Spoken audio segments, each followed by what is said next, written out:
수료식 때 우리 일기 선배님들 분 계시고 오늘 2기 첫 강의 때 아마 구정 전전날이라고 그러셨는지 지방에서 아마 많이 못 오신 것 같습니다. 오늘 제 2기 첫 스타트, 첫 강의를 해주실 강사님을 특별히 소개해 드리겠습니다. 오늘 첫 스타트 강의를 해주실 우리 강사님은 여러분 굳이 제가 소개를 해드리지 않아도 뭐 자타가 고민하는 저는 이 한국의 대한민국의 돌도 없는 큰 보배 중의 보배라고 저는 감히 이 강사님을 소개해드립니다. 왜냐하면 오늘은 특별히 이제 유명한 정치 지도자의 강의 첫 순서인데요. 쉽게 얘기하면 여기 아마 호남 분들도 많이 계시는데 정당으로 말씀드리면 한나라당 소속 후보가 광주에서 3선을 연임한 그런 국회의원입니다. 여기까지 소개하면 여러분은 아마 심장에 꽂힐 건데 아마 앞으로 더 큰 정치를 위해서 우리가 오늘 첫 인연을 맺었습니다. 우리 조경태 민주당 최고위원님을 여러분의 큰 박수로 모시겠습니다.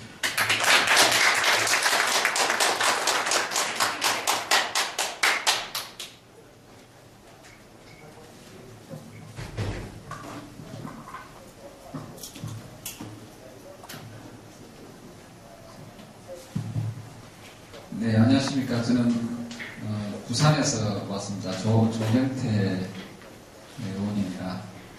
만나 뵙게 돼서 반갑습니다. 며칠 후면은 민족의 명절인 설날입니다. 설 맞이해서 또 아마 또 가족들하고 또 좋은 시간들을 많이 보내실 것 같습니다. 올 설은 아마도 신당에 대한 얘기들도 많이 나올 것 같고 지방선거에 대한 또 예측과 또 의견들이 많이 나올 것 같습니다. 오늘 이 최고위 과정에 계시는 모르는 여러분들께서는 혹시나 정치 얘기하다 보면은 또 싸우고 이렇게 할 수 있기 때문에 또 이제 서로 의견을 좀 다르더라도 약간씩 양보하고 민족의 명절인 설날을 잘 지내고 오시는 게 좋겠다 이 말씀을 먼저 드리겠습니다. 저는 28살 때부터 이제 부산에서 민주당 국회의원에 나왔습니다. 그때가 15대 때거든요. 96년도 때인데 지금으로부터 한 18년 정도, 19년 뒤로 이렇게 가야 되는데 요즘에 보면은 응답하라 1994 뭐 이런 게 드라마가 유행이었습니다만은 그때 한 2년 후로 보면 되겠습니다. 아주 오래된 그때 민주당으로 출마한다는 것 자체가 상당히 어려운 그런 상황이었습니다. 근데 제가 정치가 한 번도 모르는 상황에서 민주당으로 그때 출마를 하게 되었습니다. 저희 지도 교수님께서 제가 그때 박사 과정을 밟고 있었는데 민주당으로 나온다고 하니까 스승과 제자의 의를 끊든지 아니면은 출마를 포기하든지 둘 중에 하나를 하라 그런 식으로 저한테 말씀을 주셨습니다. 그만큼 이 부산이라는 지역은 지역적인 그런 차별, 지역적인 한계 이런 것들이 강한 지역이었습니다. 지금도 마찬가지입니다만 그때는 또 심했습니다. 근데 제가 용기를 가지고 출마를 하게 됐습니다. 사실은 그 당시 96년도 4월 총선이었는데 그 당시에 결심할 때 저의 여건이 어떻는가 하면은, 신혼 살림을 제가 95년도 11월 달에 제가 장가를 갔거든요. 새 장가는 아닙니다. 그냥 장가를 갔습니다. 보통 새 장가, 새 장가는 잘못된 표현이 있죠. 예. 장가를 11월 달에 갔었거든요. 그러고 나서 불과 3, 4개월 만에 제가 출마를 했다라고 보시면 되고요. 그런 상황에서 또한 제가 학생의 신분이었기 때문에 이 정치적인 행위를 하면 이제 좀 자금이 필요하지 않습니까? 그래서 이 신용 대출이 거의 안 되는 상황이었습니다. 제 아버님이 자갈치 시장이라고 있습니다. 그래서 부산의 유명한 재래시장인데 거기서 이제 아버님은 이제 지게를 지었거든요. 저 지게꾼의 아들입니다. 쉽게 말씀드리면. 소문은 어떻게 났는가 하면은 젊은 친구가 이제 국회의원 나오니까 제가 아주 돈 많은 갑부집의 아들로 이렇게 소문이 나고 했습니다만 그리고 인생의 경험이나 여러 가지 경륜에서도 전혀 제가 내세울 수 있는 게 없었습니다. 그냥 열심히 공부하는 학생 정도, 선진 같은 그런 학생의 어떤 모습이지, 곧 이제 교수나 연구소에 연구원으로 갈 그런 정도의 상황이었지. 국회의원 나온다는 것은 상상도 할 수 없는 여러 가지 여건상을 했었습니다. 그런데 저는 나왔습니다. 이제는. 그리고 저는 당선될 거라고 생각하고 나온 게 아니고 떨어질 거 알면서도 제가 나왔었습니다. 왜 나왔느냐? 당신이 11년 동안에 한쪽 분야 제가 토목공학을 전공했는데요. 그러니까 학부 4년, 대학원 2년, 그 다음에 박사 3년, 4년 아마 10년 넘잖아요. 그죠? 군대 갔던 것까지 치면은 너가 그렇게 오랜 시간 공부하는 걸 왜 적고 대도 안 하는 부산에서 대도 안 하는데 거기서 민주당 나왔느냐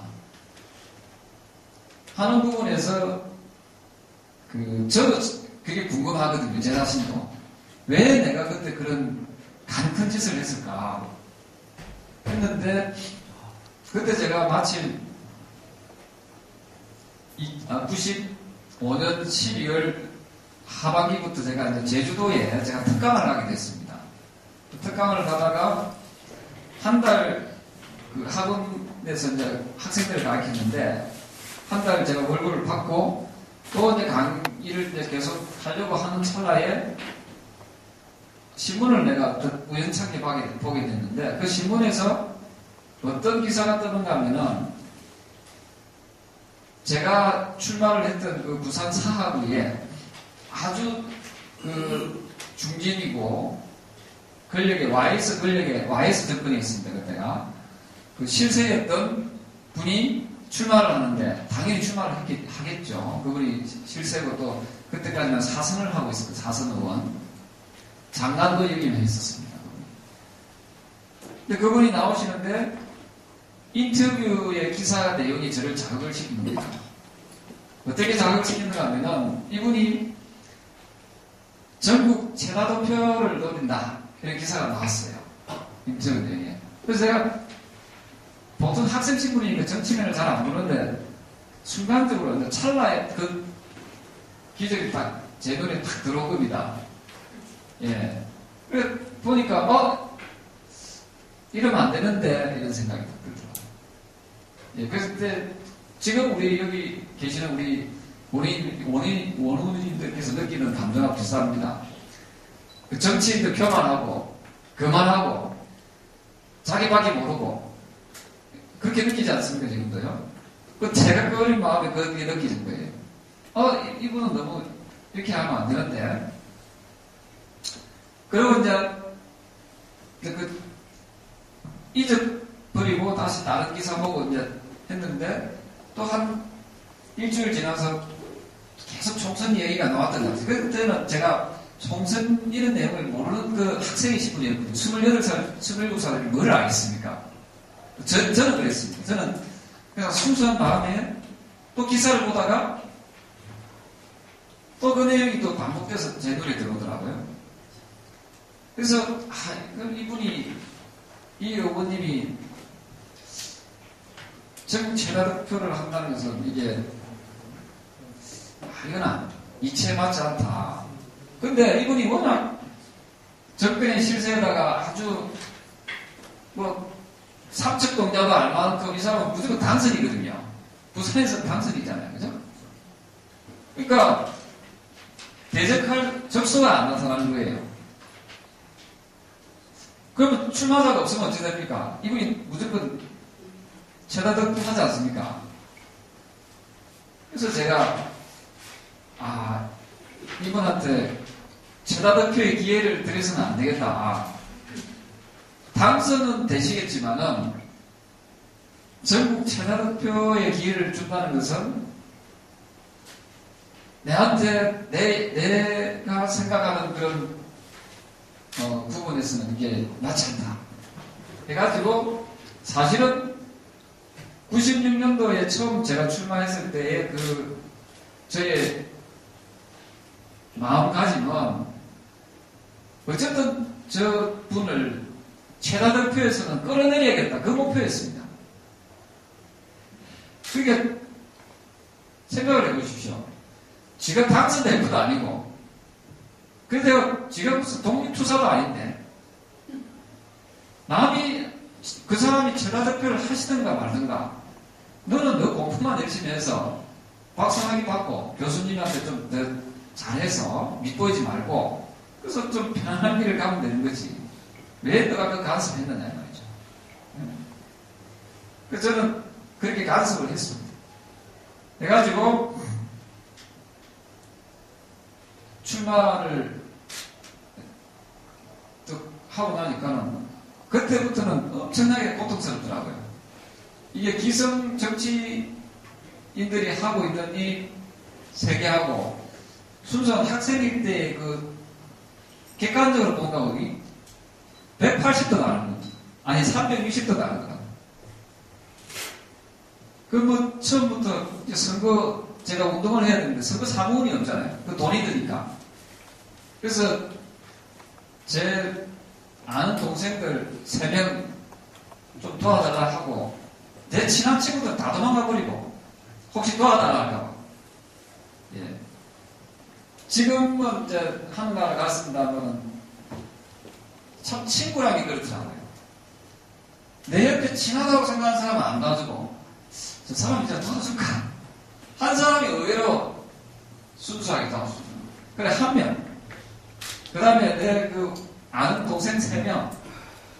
그래서 저하고 4명이죠. 새벽 4명, 저하고 5명. 이렇게 선거운동을 했습니다. 그리고 라면 먹어가면서, 그때도 컴퓨터가 보급이 됐는데, 제가 컴퓨터를 렌탈할 돈이 없어가지고 손으로 썼습니다. 그 공문이 많거든요. 자로 끄어가면서 터미는 하이트니까 그걸 지하고 다시. 그리고 복사기나 팩스기가 없어가지고 빌려가지고 옆집에 사무실에 그걸 이제 한 보름 정도, 보통 예비 선거까지 치면 한 달 정도 되지 않습니까? 근데 보름 정도를 하고 끝날 무렵쯤 되니까 한 3, 4일 정도 낙이 나왔습니까? 횡단보도가 있는데 2차선 도로입니다. 그게 이제 빨간불이 있어서 파란불로 딱 건너갈 때 잠시 짧은 기간이잖아요. 그죠? 내가 눈을 탁 감고 내가 여기서 끝까지 완주하고 죽어도 여한이 없겠다. 네, 그만큼 고통스러웠습니다. 그래서 눈을 탁 감고 이제 그 짧은 시간 눈을 탁 뜨고 이제 다시 횡단보도를 건너면서 그래 내가 완주를 하자 하고 끝까지 완주를 했습니다. 그러고 나서 이제 사실은 저 사람 최다 득표를 막아야 된다는 생각이 이제 그거는 온데간데 없고 내가 끝까지 완주할 수 있느냐 없느냐 내 자신한테는 그 생각이 더 절실했습니다. 그래서 선거 이제 그때가 4월 11일인가 그러는데 10일 날 제가 그 전날 저희 처하고 제가 이제 잠자면서 이제 그 다음 날이 이제 투표하는 날이거든요. 투표하고 개표하지 않습니까? 드디어 이제 다 완주한 거죠. 완주하고 나서 우리는 정말 귀한 경험을 했다. 하고, 이제 그때 이제 표가 보이는 겁니다. 저희 집사람한테, 야, 내일 이제 투표일인데 몇 표 나오겠나? 물어봤습니다. 물어보니까 저희 집사람이 막 기대도 안 하죠. 그래서 한 20표 정도 나오겠냐요. 20표. 20표 정도 안 나오겠어요. 그래서 기분 나쁘잖아요. 아무리 반장 선거 해도 그 정도는 나왔거든요. 야, 그래도 숫자가 이렇게 많은데 그건 좀 심하지 않느냐. 그래서 저보고 이제 그러면 몇 표 나오겠냐고 저한테 물어보더라고요. 저도 한 200표 정도는 안 나오겠나. 20표보다는 10배 아닙니까? 200표니까. 그래서 제가 너무 과한 욕심내지 마라. 왜? 당신이 만약에 유권자라면 당신 찍겠느냐? 당신이 볼 것도 없는데 그 사람은 정말 조직도 다 갖추고 또 장관도 하고 이름도 화려한 분인데 어떻게 당신같이 한 볼품도 없는 사람이 그렇게 표를 많이 얻겠느냐? 그래서 내가 내기하자 이런 거예요. 200표냐 20표냐. 예? 그래서 이제 그 다음날 이제 딱 투표하는 날 됐습니다. 투표를 딱 하러 가가지고 좀 떨리더라고요. 내가 내 이름이 있으니까, 제 이름이 있으니까. 그래서 혹시나 내가 잘못 찍을까 싶어가지고. 그렇잖아요. 내 표는 내가 잘 찍어야 되잖아요. 옛날에 제가 까 대표 선거 나왔을 때 제가 제일 찍었으면 제가 그때 까 대표 됐는데 내가 상대 후보를 찍어야 한 표차가 제가 떨어지거든요. 그래서 제가 그런 실수를 다시는 안 해야겠다. 선거는 이게 냉정한 건데. 그래서 제가 찍었습니다. 일단 한 표 합격. 그죠? 그래가지고 타더라고요. 제가 제일 탁 찍고 나니까. 한 표는 확실할 거 아닙니까? 그래서 이제 선거 이제 다 끝나고 불가분함 하면서 참관인도 한 명도 없었습니다. 제가 참관을 둘 수 있는 형편이 아니니까. 그런 조직을 어떻게 하고 전혀 내용을 저희들은 제대로 이해할 수 학생이었기 때문에 몰랐습니다.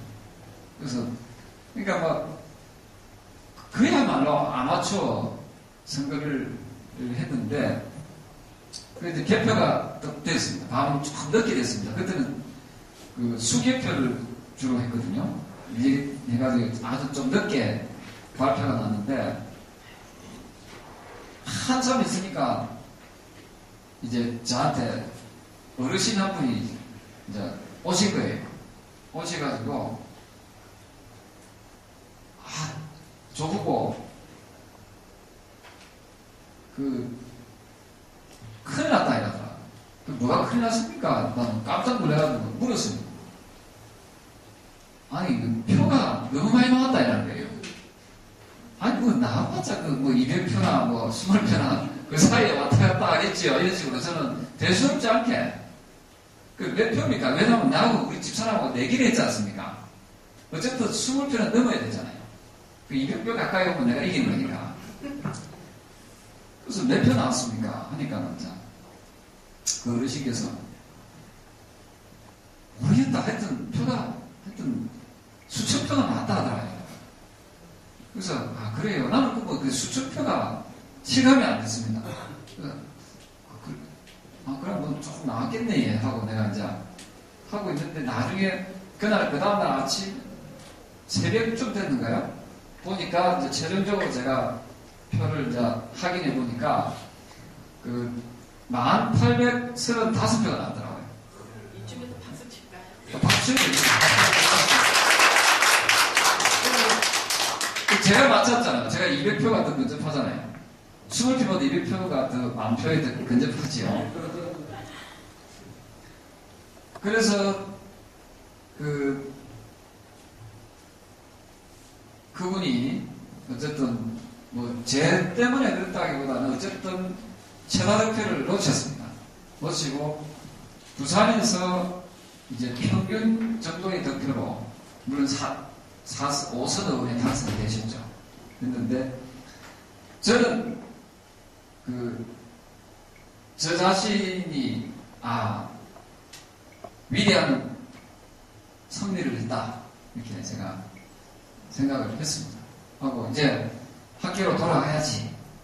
이제 우리 이제 지도 교수님하고 원수가 돼서 이제 풀어야 될 거 아닙니까? 풀려고 했는데 근데 이제 10시에 그 당시에 아까 응답하라 1994 제가처럼 그때 당시에 96년도에 그 아침마당하고 아주 보다 더 인기가 높았던 그 10시에 임승훈입니다 프로가 있었습니다. MBC 기억나십니까? 네. 그 주부님들이 많이 보셨잖아요. 그 프로에 제가 출연 요청이 왔습니다. 그래가지고 이게 생방송이거든요. 그 제보가 이제 오래 해가지고 가서 출연했는데 임성훈 선생님께서 질문을 쭉 하다가 갑자기 다음에 또 출마하시겠습니까? 물어보더라고요. 예. 그래서 사실은 그 프로에 안 나왔으면은 제가 또 어떤 인생을 걸었는지는 모릅니다. 참 인연이라는 게 묘한 게 그분이 또 그렇게 물어주시니까 제가 또 그 순간적으로 이게 전파를 타가 전국에 다 나갈 거 아닙니까? 그죠? 근데 꽤 인기 있던 프로였습니다. 그게 10시에 임승훈입니다. 프로가 아침 오전 10시에 하는 건데 그 순간에 제가 그 짧은 순간에 예 아니요라고 대답해야 되는 순간에 1835표 저렇게 4035표입니까? 그분들이 얼굴도 모르고 이름도 모르잖아요. 스쳐 지나가는 거예요. 여러분 만 명을 한번 세어보십시오. 예? 엄청나게 많습니다. 그죠? 그분들이 스쳐 지나가면서 이분들이 나를 찍었지. 아무도 볼품에 없는 저 조객들을 뭘 보고 찍었을까? 예. 그 짧은 순간에 그 생각이 나더라고요. 그래서 그분들에게 내가 여기서 그만둔다고 하면은 저 봐라, 또 저런 우리가 속았지. 우리는 저 친구가 좀 새정치할 거라고 믿었는데 저 봐라, 또 안 될 듯 싶으면 또 포기하네. 이런 생각할 거 아닙니까, 그죠? 그 생각이 드는 거예요. 못내 빚진 거 있다 아닙니까? 저한테 표를 준 분들에 대한 고마움과 안타까움 이런 것들이 이제 막 복합적으로 저한테 이어지더라고요. 그래서 제가 아니요라고 말을 못해요. 그 양심적으로. 그래서 제가 예, 또 나올 겁니다. 이래버린 거예요. 그게 진짜 미친 짓이거든요. 제가 아까 말씀드렸지 않습니까? 그 횡단보도 그 짧은 순간을 걷는데도 한 달 정도 하고 나서도 고통스러워가지고 이거 끝나고 나면 내 여한이 없겠다라고 했던 친구가 그 험난한 길을 4년간 더 가겠다. 예. 그래서 예라고 한 이유는 물릴 수가 없잖아요. 예. 그래서 제가 그 4년을 또 준비를 했습니다. 준비를 해서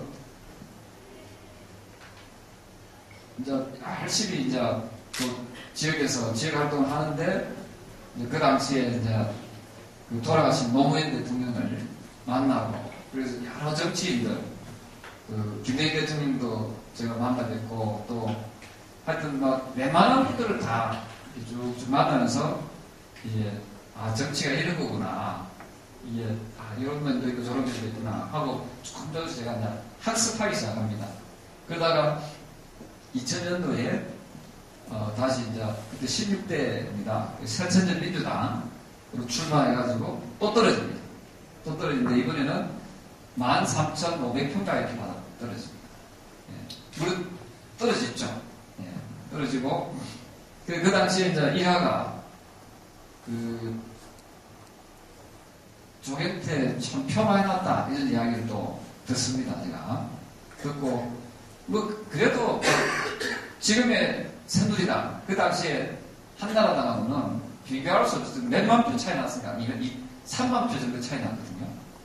그래서 뭐 표 많이 나왔다 해봤자 20% 안팎이고 예, 상대는 그 뭐 한 60%, 66% 이래 나왔거든요. 그래서 두 번 탁 떨어지고 나니까 이제 주위에서도 이제 우리 조희 위원장 그 이제 고생하려고 했으니까 이제 다시 당신 먹고 살 길을 찾아가라 이렇게 주문을 많이 하시더라고요. 그래서 그리고 물론 공익선거에 나오신 분들도 아시겠습니다만은 큰 선거든 작은 선거든 떨어지고 나면은 마음의 상처를 굉장히 많이 안게 됩니다. 상처를 많이 입거든요. 내 외상을 많이 입습니다. 그래서 두 번 떨어져 나니까는 제가 어디 이제 길을 걷는데 갑자기 내가 탁 멈추면서 제가 멈추는 거예요. 멈추면서 가만 터널에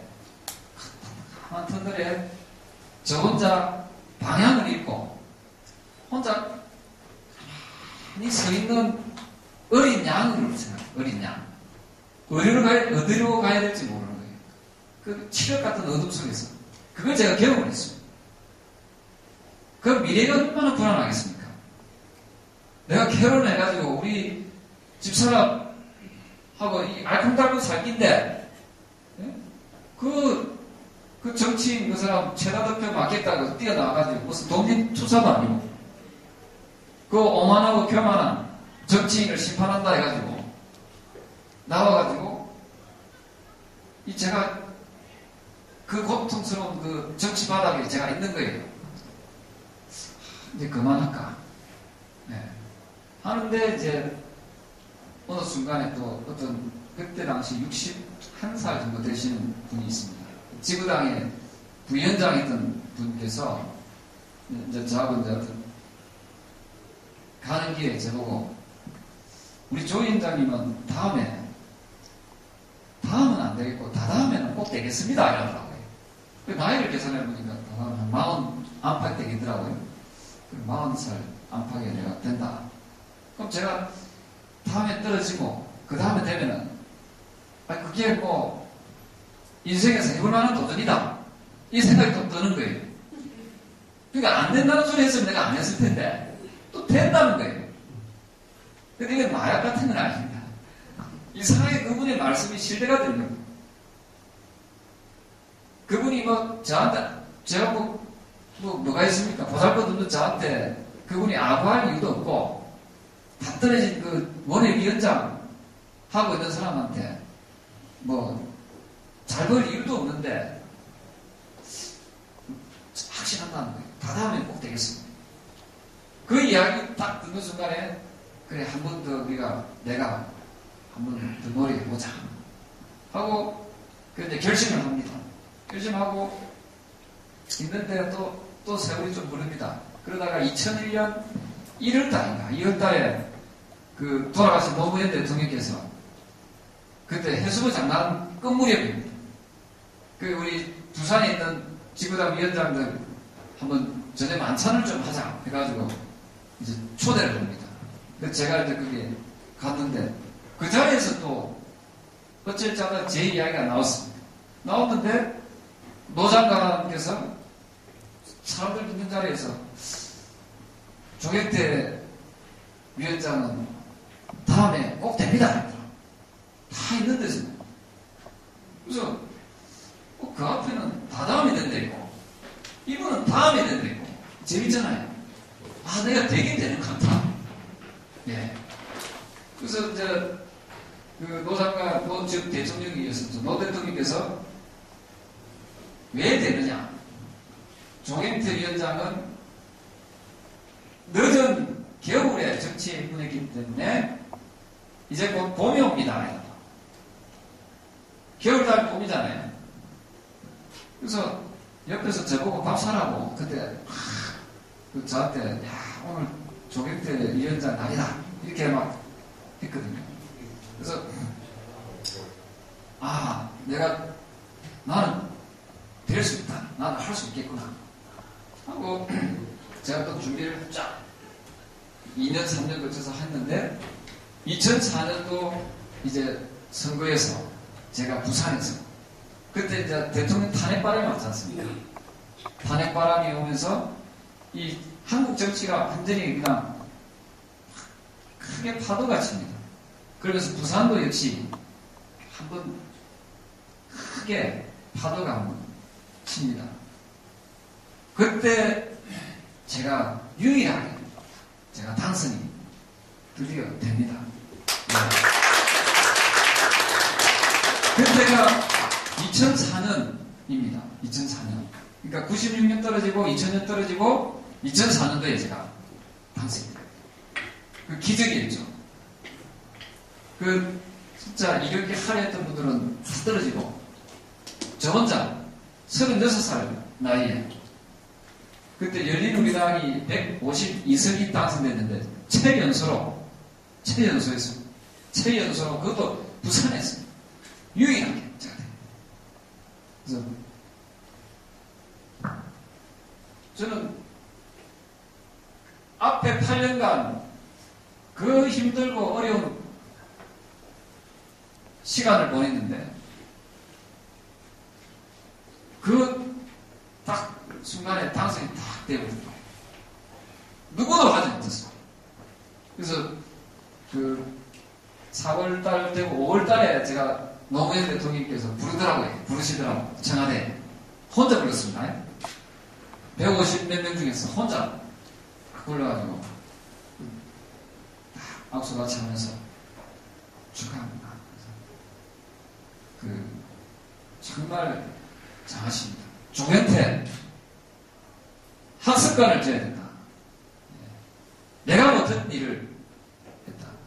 내가 그렇게 하려고 부산에서 종로머리로 와가지고 해도 안 되는 걸 당신이 그 젊은 나이에 해야 한다.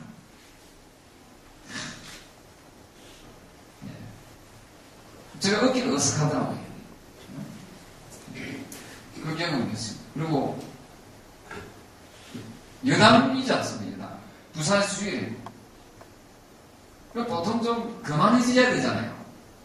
목소리 힘도 들어가고요. 대통령께서 인정하는 국회의원인데 그렇지 않았습니다. 사는 내내 제가 17대 때 총선에서 공약했던 거 지키기 위해서 제가 발로 뛰었습니다.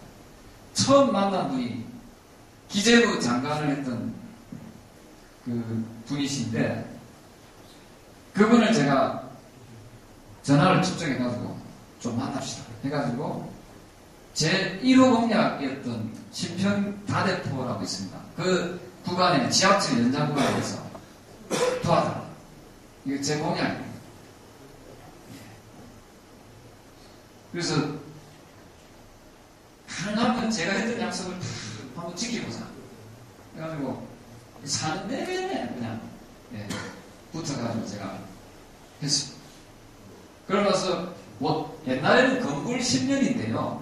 요즘엔 건불 5년입니다. 그잖아요. 임기 5년이 끝나지 않습니까?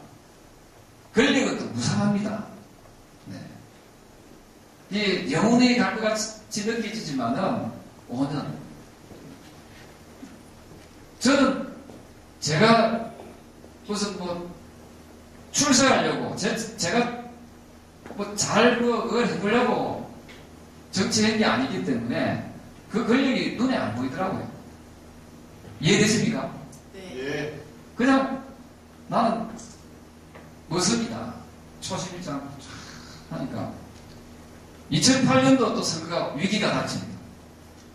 2007년도 12월 달에 선거를 했는데 우리 후보가 540만 표 차이인가 520만 표 차이 역대 대선에서 가장 큰 득표 차이로 패배합니다. 정동영 후보가 나오셨는데 여러 가지 사항에 따라서 이명박 후보한테 그렇게 큰 차이가 있었어요. 그때 재미나는 거는 그때 당시에 부산의 평균 민주당 득표율이 12%가밖에 안 되거든요. 저희 지역도 뭐 기껏해야 15%지 않거든요. 그러니까 10%대밖에 안 되는 이 정당이 누가 나오려고 하겠습니까? 그 부산이 18개 지역구를 가지고 있는데 야당 사상 국회의원 후보를 가장 적게 냈습니다. 7군데나 후보가 안 나왔습니다. 다 도망갔던 거예요. 참여정부 때 장관하고 수석하고 비서관하고 했던 공기업에 장 맡았던 사람들 그 노무현 정신이고 어떻고 다 도망가는 그 겁쟁이들이 노무현 대통령을 이용해가지고 어떻게 하면은 노무현 정신이었던 거죠. 진짜 어려울 때는 다 숨어버려요. 민주당 탈당하고 무소속 나오고 아니면 출마를 아예 난 정치 안 합니다. 그래가지고 18개 중에서 겨우겨우 달래가지고 11군데만 후보가 안 됐어요. 11군데. 그것은 민주당이었어요. 그 당시에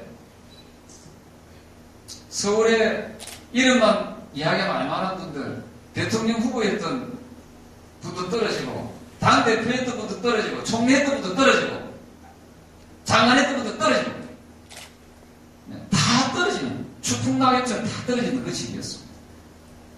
2008년도입니다. 그 저보고도 무소속 나가. 저기가 무소속 나가면 당신은 해볼 만하다. 민주당은 절대 안 됩니다. 근데 제가 또 한 고집 하지 않습니까? 남들이 안 가는 길을 나는 간다. 그리고 갔다. 나는 민주당 한다. 제발 민주당만 아니면 조의원 선거운동 해줄 건데 죄송합니다. 제가 이 길을 갈 수밖에 없습니다. 그래서 민주당으로 18대 때 출마를 합니다. 그때 뭐 민노당도 나오고 뭐 하여튼 당들 다 나왔어. 저희 지역에. 그래서 제가 45%의 득표를 하고 재선에 제가 성공을 했습니다. 그래서 제가 항상 그 어려운 지역에서 성공했습니다. 성공을 하고 재선 국회의원 17대보다 더 제가 스스로가 내가 참 대단한 일을 했구나 저는 이런 생각을 했는데 왜 그걸 당에서 당직 하나 안 주는 거예요. 저끼리 좋은 날이 다 많아 보이고 저는 개파가 없거든요. 아까 우리 회장님께서 말씀하셨다시피 그 강주에서 만약에 한나라당에서 재선했으면 그 가만히 두겠습니까? 민주당이 그렇더라고요.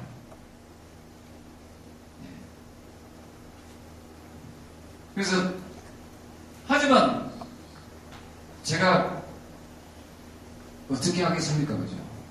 그 독과점적 구조인 그 정치 형태를 제가 바꾸기 위해서 들어왔지 제가 무슨 자리를 타면서 들어온 건 아니거든요. 그래서 또 그래 그렇게 할 수 있지 할 수 있어 하고 또 이렇게 탁 들어오고 왔더만은 지난번 총선에서는 제가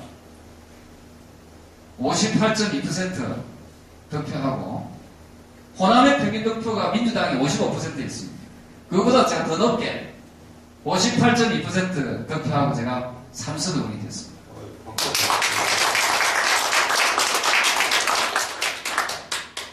처음에 제가 민주당으로 나왔을 때 득표가 15%였거든요. 제 그 어린 나이에 뭣도 모르고 나왔을 때요. 그 청년이 5번째 도전하는 동안에 받은 득표가 58.2%. 그래서 민주당이나 새누리당이나 저는 또 우리 사업을 하시는 분들이나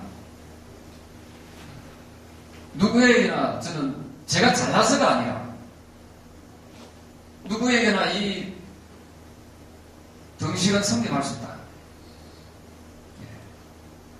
그 여러분들께서 인생을 살아가다 보면은, 죄송합니다. 어르신들도 많이 계시는데. 인생을 살아가다 보면은 여러 가지 굴곡이 있을 수 있는 거 아닙니까? 근데 내가 목표로 하는 것을 포기하지 않고 그 길을 가면은 저는 승리할 수 있다고 생각합니다. 성공할 수 있다고 생각합니다. 그래서 제가 오늘 이 자리에 훌륭하신 분들, 원우님들 모시고 이 마이크를 잡을 수 있는 또 영광을 얻을 수 있는 것도 아마도 그 포기하지 않는 그 삶이 이런 기회를 줬다. 저는 그렇게 보고 있습니다. 그래서 지금 민주당 입장에서는 답답함이 참 많거든요. 예, 하지만 최근에 또 그 새정치 신당이라고 또 새로운 당이 또 하나 만들어지고 하기 때문에 저는 서로 자극제가 돼가지고 한국 정치가 많이 변화하고 또 발전할 것이다. 저는 그걸 확신합니다. 그래서 우리 그 원우님들께서도 부산 사나이 그 조경태가 있다. 자갈치 시장의 지기꾼의 아들. 제가 그렇게 잘한 것도 없습니다. 하지만은 바른 길을 가면은 그리고 올바른 길에 그래서 좌절하지 않고 가면은 저는 승리할 수 있다. 그래서 지금 민주당 내에서도 보면은 목소리를 높이고 이런 분들도 계시고 합니다만은 실질적으로 또 민주당을 또 아끼고 사랑하는 또 국민들도 많이 계시고 또 새누리당도 마찬가지입니다. 새누리당에 또 부족한 부분들 많이 있지 않습니까? 또 그분들을 또 아끼는 국민들이 있습니다. 그래서 정치는 민심을 잘 헤아리는 그런 정치를 저는 꿈꿉니다. 그래서 이 자리에 계신 우리 원우님들께서도 부산에 참 민주당으로 삼선한 국회의원이 하나 있더라, 한 사람 있더라. 요거 정도는 좀 기억을 좀 해줬으면 좋겠습니다. 오늘 제 얘기를 잘 들어주신 원우님들께 다시 한번 감사하다는 말씀을 드리겠습니다. 고맙습니다.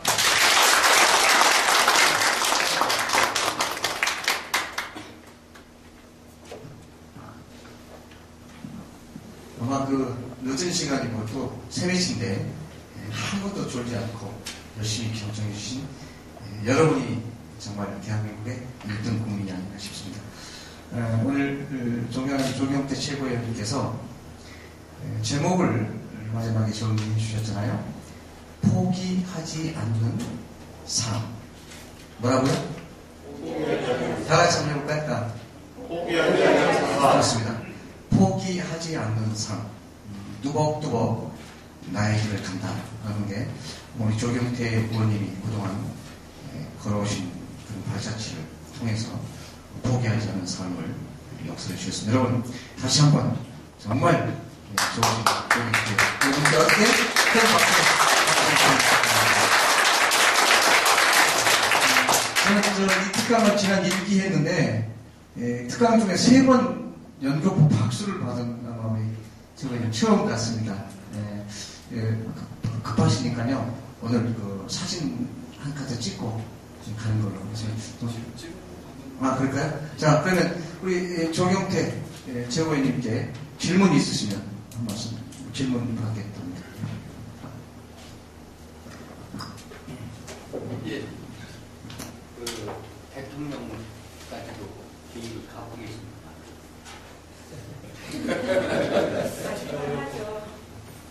모르겠습니다. 우리 국가정책 최고위 과정에서 결정해 주시면 제가 고민을 해보겠습니다.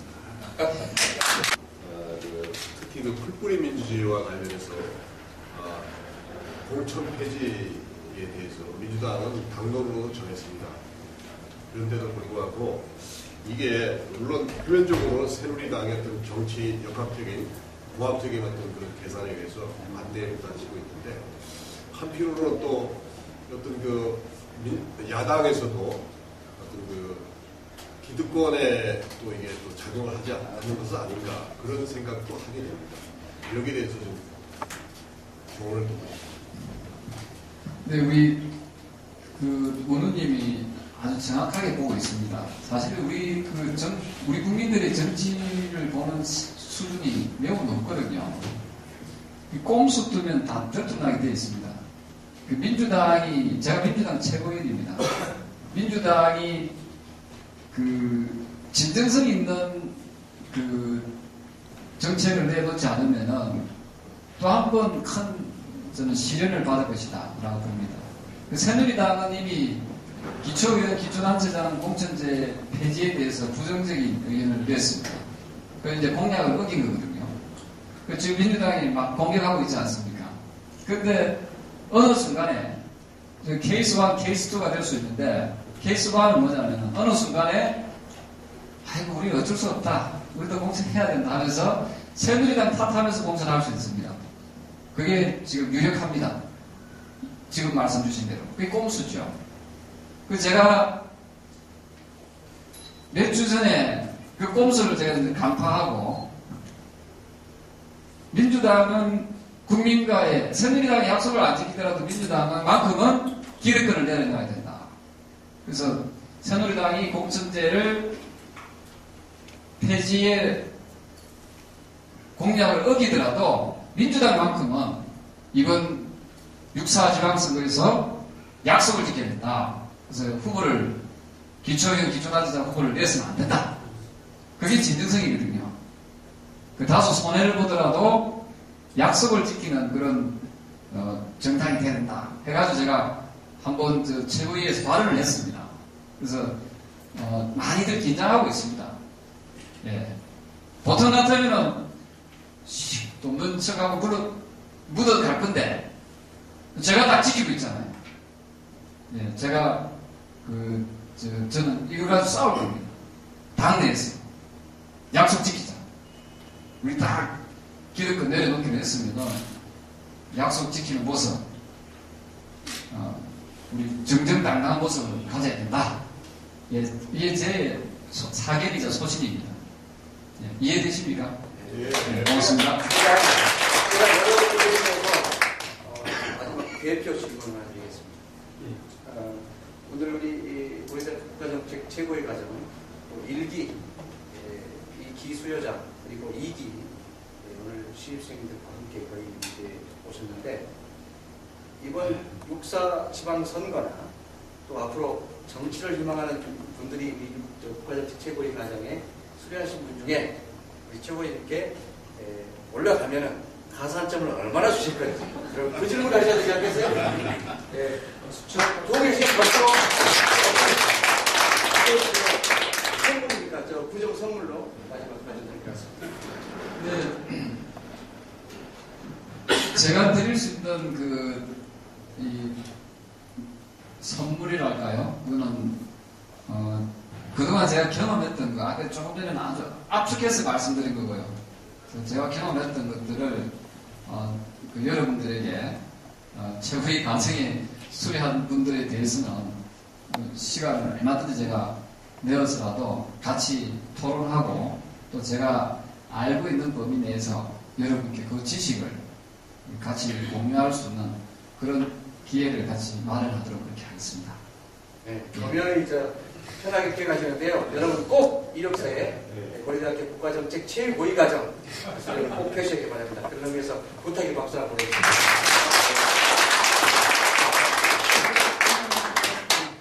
나중에 두 번 추출할 때. 네, 그렇죠. 바쁘시니까. 바쁘셔요? 근데 아무리 바쁘셔도 한 10분 정도 시간을 내주시는 게 좋을 것 같습니다. 왜냐하면 앞으로 대통령이 되신다. 여기 있는 분들이 또 홍보위원회 역할을 충분히 관리하시고. 예, 아이고, 어르신 고맙습니다. 예. 다른 분 또 질문 있습니까? 예. 너무 감사합니다.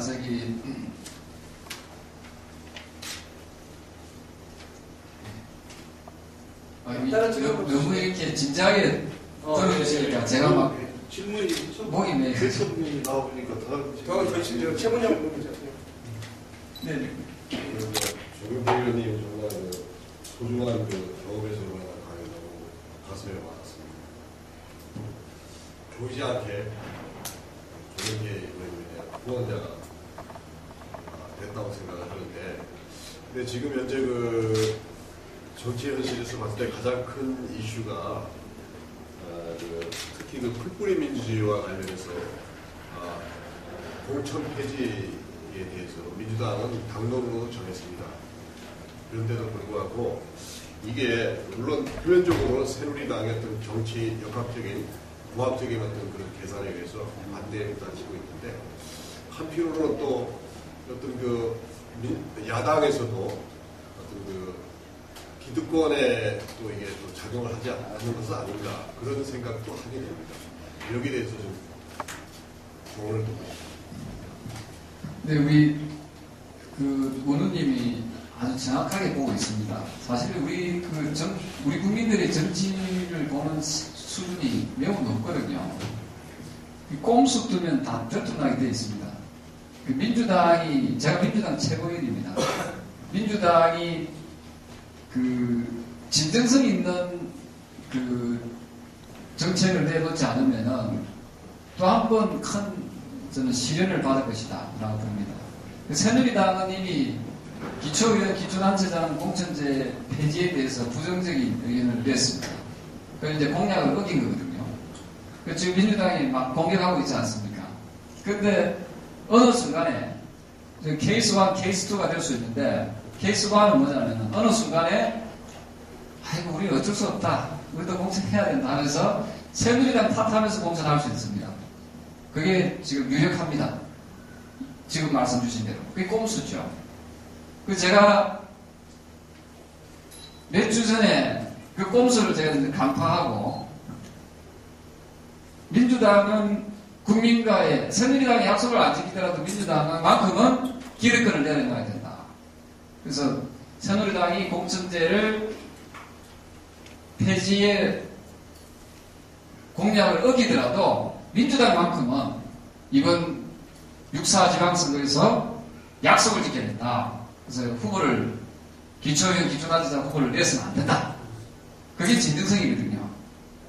다소 손해를 보더라도 약속을 지키는 그런 정당이 돼야 된다 해가지고 제가 한번 최고위에서 발언을 했습니다. 그래서 많이들 긴장하고 있습니다. 예.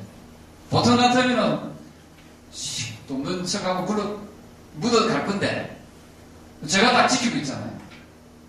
예. 제가 저는 이거 가지고 싸울 겁니다. 당내에서 약속 지키자. 우리 딱 기득권 내려놓기로 했으면 약속 지키는 모습, 우리 정정당당한 모습을 가져야 된다. 예, 이게 제 사견이자 소신입니다. 예, 이해되십니까? 예. 네, 고맙습니다. 제가 여러분들에 대해서 마지막 대표 질문을 드리겠습니다. 오늘 우리 국가정책 최고의 과정은 1기 이 기수요자 그리고 2기 오늘 시립생들과 함께 거의 이제 오셨는데 이번 6.4 지방선거나 또 앞으로 정치를 희망하는 분들이 우리 국가정치 최고위 과정에 수료하신 분 중에 우리 최고위님께 올라가면은 가산점을 얼마나 주실 건지 그 질문 하셔야 되지 않겠어요? 네. 도움이 주신 것으로 선물이니까 저 구정 선물로 마지막 가져드릴 것 같습니다. 네. 제가 드릴 수 있는 이 선물이랄까요? 그거는 그동안 제가 경험했던 거, 아까 조금 전에는 아주 압축해서 말씀드린 거고요.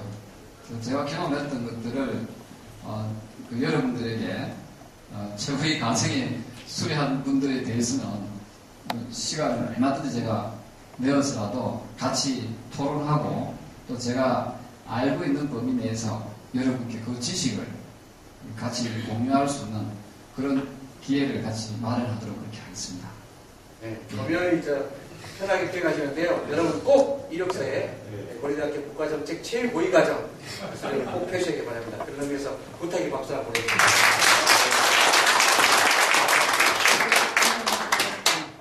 나중에 두 번째 수료할 때. 네, 그렇죠. 바쁘시니까.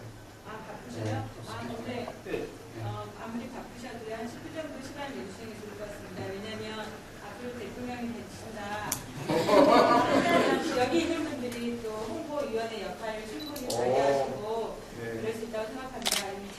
우리 저 김기홍님 거의 우리 저 전화부터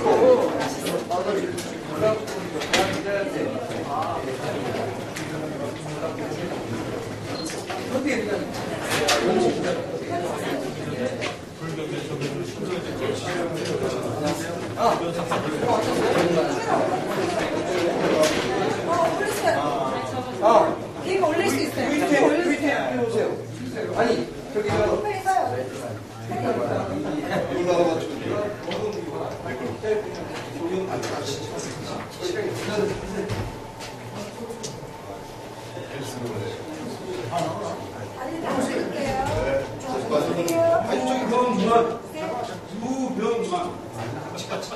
유병만 하나씩 자, 내셔야 됩니다. 자, 하나, 둘, 셋. 같이 볼게요. 끝나자니. 전체 사진을 찍어야 되니까요. 일단 개인 사진 나중에 찍으시고 전체 다 이렇게 가세요. 네. 개인 사진 좀 참으시고요. 다 쓰시죠. 나 이렇게 옆으로 부채 사진처럼 기부시면 뒤로 오십시오. 그러면 의자를 놓고 앉으시고 여러분들 여러분들의 얼굴이 여기 꼭 나타나게 그러면 안 보여요.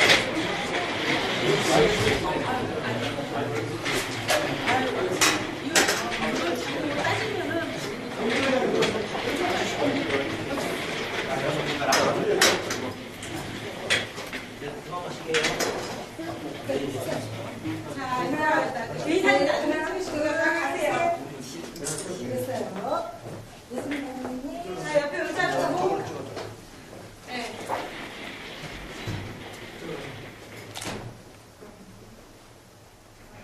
들어오겠지?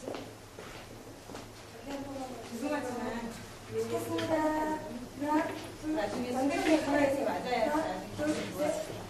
됐습니다. 자, 여기 분은 안 찍으실 건가요? 자, 보세요. 저 한번 보시고 저는 들어갈 겁니다. 제가 갈 거니까. 김남숙 자리에. 네. 네, 노출 좀 마치고. 네. 됐어요? 이렇게 저 세울게요. 됐어요. 선생님은 얼굴은요, 이렇게 사이에 이렇게 어깨를 끼세요. 뒤로 있으면 얼굴이 안 나와요. 자, 여기 보세요. 하나, 둘, 하나, 둘. 나도 찍어서 잠깐만요. 김남숙 씨는 옆으로 가야지. 보이시나? 미션 감독님 10번 드렸어요. 자, 제가 알려드려서 여러분 잘 모르시면요. 자, 개구리 뒷다리, 리, 한번 그렇지 않게 볼까요? 눈 감아서 한 번 더 찍을게요. 자, 이거는 저를 보세요. 하나, 둘, 셋. 됐습니다. 감사합니다. 수고하셨습니다. 이건 프레시 안 해줍니다.